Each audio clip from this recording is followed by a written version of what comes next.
they saw something go through the sky and into the trees, and they pulled the truck over. This guy, Travis Walton, who was a young guy at the time, he's in his early 20s, jumps out of the car, runs over to this thing, and there's a flying saucer, like a classic flying saucer that's hovering over the ground. He runs up, gets too close to this thing, a burst of energy hits him, like he got too close to it or something, gets knocked down. The other guys run. They're terrified now. They run, they get in the car, they drive off, and then they're screaming and yelling at each other as they're driving off, like, we gotta go back and get him. They go back to the same spot, he's gone.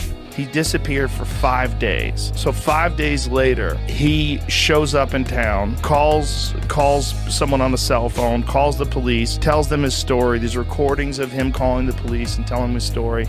No one knows what happened to him.